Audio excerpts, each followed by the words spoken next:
My name is Scott Challoner, and you are tuning in to the Leaders Council podcast for the people who run the country and the people who keep the country running.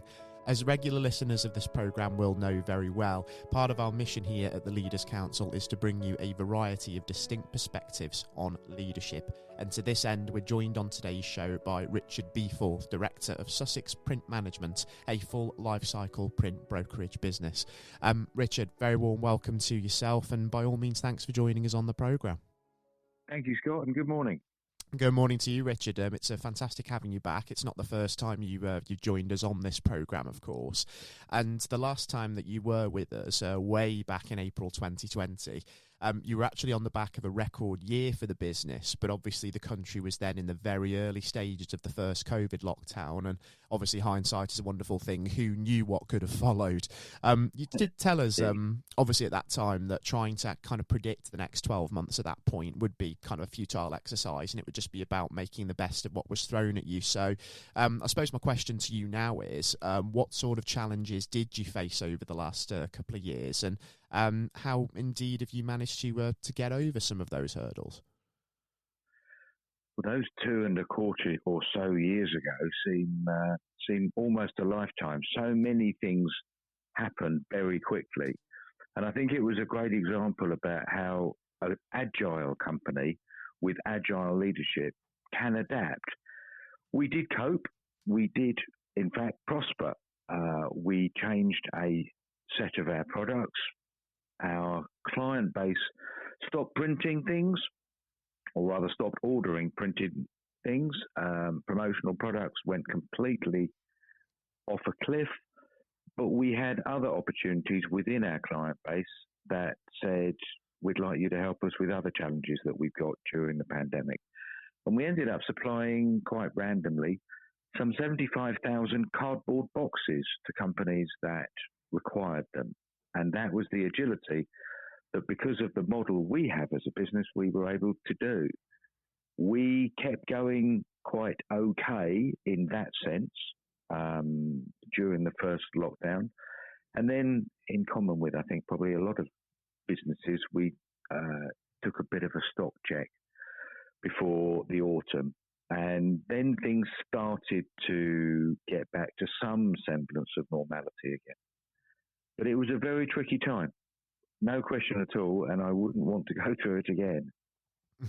I think everybody would share that sentiment as well, Richard. It's not something we want to live through again. Absolutely right. And you mentioned there that obviously the company was quite agile and you were able to prosper during COVID. But I suppose even though the business ended up doing quite well, it probably was sort of a very difficult time in terms of when you were thinking of the course you wanted to take and trying to be sort of nimble on your feet, to be adaptable.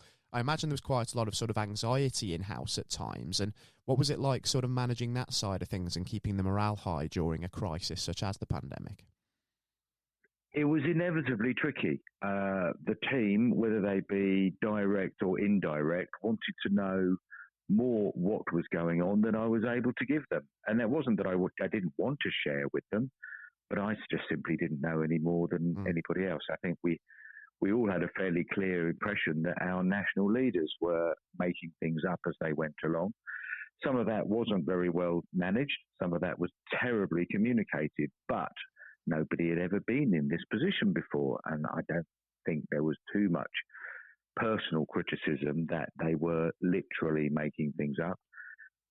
And if they didn't know, they probably should have said, I don't know, a bit more than they did. And that's certainly what I did with my team.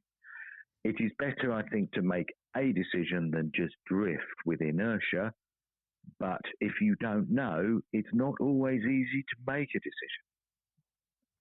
That's exactly right, isn't it? I think the pandemic really exposed sort of our vulnerability as leaders, didn't it? Because people were looking at us for answers to the situation that was at hand, and because it's, you know, so unprecedented, the answers weren't always there. And it just goes to show that even in those positions, we're not infallible, and it is okay sometimes just to say that I simply don't know. But you have got to try and make difficult decisions in difficult circumstances, haven't you?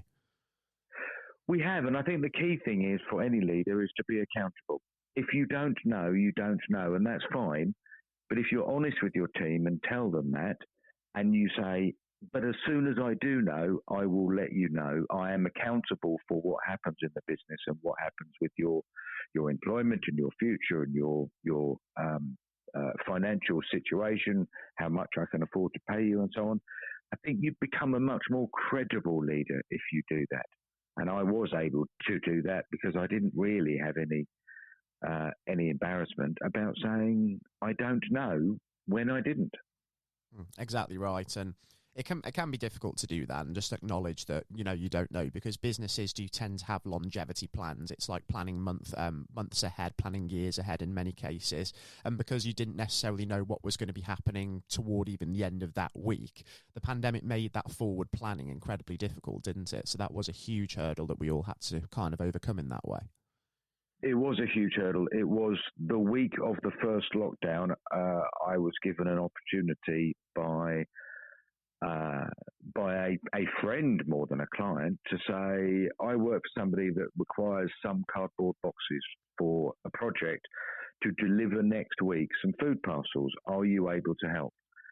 And because I was able to help with a very small number, or it felt a large number at the time, but it turned out to be a small number, on a good commercial basis for his employer, that mushroomed. And what started off as an order for 400 cardboard boxes, which within the packaging industry is a very small amount, within a week had mushroomed to, could I deliver 10,000? And over the next 6 months, we did 75,000.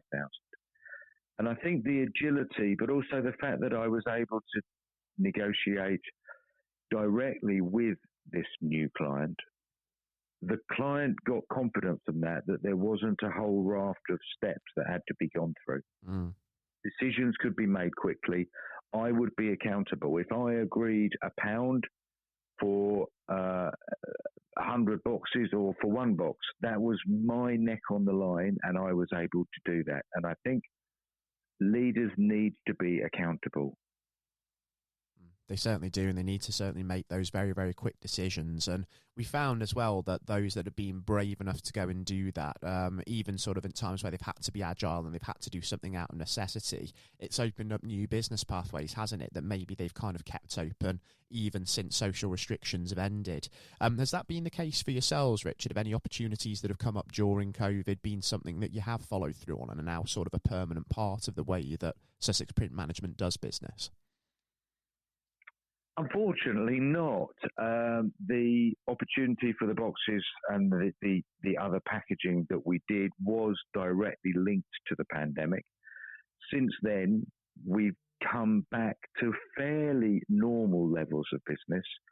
I know a lot of hospitality sector businesses and so on are definitely still struggling. But we're back to fairly normal levels now, pre-2020. We had a fantastic year in 19 and 20, and we're back to pretty much those levels now. People are doing marketing again. They are printing. They are doing promotional merchandise. They are moving offices.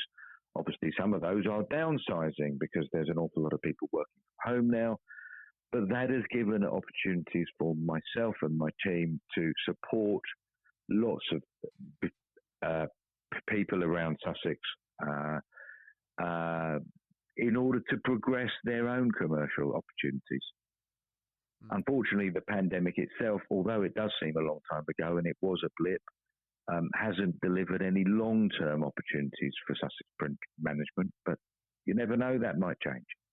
Yeah, absolutely. And it's interesting as well that, as more people are working from home and obviously are reassessing what they're doing commercially, it has opened some opportunities for you, because we obviously hear about sort of that hybrid working format. We hear of some positives on kind of the well-being side, but it is a bit of a double-edged sword, isn't it? Because there is a knock-on effect on transport and on sort of local businesses when there isn't that footfall going into sort of town and city centre areas and commuting to office spaces. So it is definitely, and I think yeah. there's also, it's a double-edged sword as far as the workforce is concerned. I think there is a definite loss to team working if you are all working from home. There is something about working in a team, in a group of desks, in the same office, in the same building, whatever, that makes the camaraderie of working together much better and much more effective. I don't doubt at all that there are many people that will say, well, if I don't have an hour's commute in the morning and an hour's commute in the afternoon, my work-life balance is better, and therefore I'm a better worker in the space in between those two commutes. But I do think that it's not just a blank check in favour of the employee. The employer needs to make sure that they are still employing effective teams. And I don't think working from home full-time allows for that. Yeah, it's all about trust, isn't it? If you implement that on a full-time basis, and some businesses have seen, productivity has gone up, but others have seen the inverse. So I think it's right to say that one size doesn't fit all with this. I mean, it depends on the business, it depends on the team. And as you mentioned, having that communal space where teams come together and not just obviously share camaraderie and team build, but also idea share.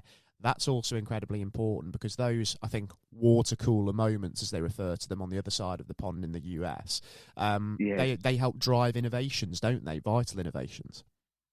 Absolutely. And that is vital, not just for businesses to make sure that they're viable today, but to give ideas that they're going to be viable and even better than that. Hopefully they'll prosper tomorrow. And yeah, I think if all of your meetings, all of your conversations are structured around Teams or meetings or whatever other video conferencing calls you do, I do think that you lose something. And that's where our managers and our leaders, and I think I mentioned last time about how much I think those two things are different. I think that's where our managers and our leaders have really got a big challenge over the next few months, even years, to come back with ideas of ways of hybrid working that are also effective for the company as well as being effective for the individual. Exactly right. And obviously business being able to thrive is going to be a key priority for the government and for the leaders of this country over the next few months and indeed years, because obviously we're kind of come out of the frying pan with COVID and then into the fire with rampant inflation, with the cost of living crisis. So that's the latest challenge we're having to deal with. And I know that it's always difficult to kind of see what the future might hold, Richard, but I'm hoping it will be easier than the last time that we asked you that question. So in the current climate, I mean, I suppose I'd like an idea of what your ambitions are business-wise over this sort of next 12 months, and maybe what you can foresee for the future now that COVID has gone away. I don't want it to appear as though there's a lack of ambition here, but I think consolidation is probably the word that I would promote at the moment. If, as a result of what we have going on, as you say, with the cost of living crisis, we obviously got a huge political situation with a new Prime Minister going to be appointed over the summer. We don't know what the economic prospects of each of the candidates will deliver. Coming out of the pandemic, we still don't really know, I don't believe, what the implications of Brexit are. There are so many uncertainties that I think if many businesses, and I would include mine, could just consolidate over the next 12 months, that won't be a bad place to be. And that, I don't think that is a lack of ambition. I think that's just realism. It's realism, and again, it's also adapting, isn't it, to changing circumstances, and sometimes it is very much a slow process. I mean, overnight success isn't always the best way, so it isn't always about just sort of going for growth every time. We've seen incredible rises in paper prices over the last 7 or 8 months. In some cases, 40% rises in costs. Now, we would naturally absorb some of those to try and protect our clients, but we can't afford to absorb that sort of level. And if energy prices, paper prices, transport prices, I mean the price of fuel, just to get things delivered, these all have a knock-on effect. And in order to protect my workforce, I've got to pass on some of those costs. Now, if all of that keeps going, the 9% inflation that was announced this morning is going to continue.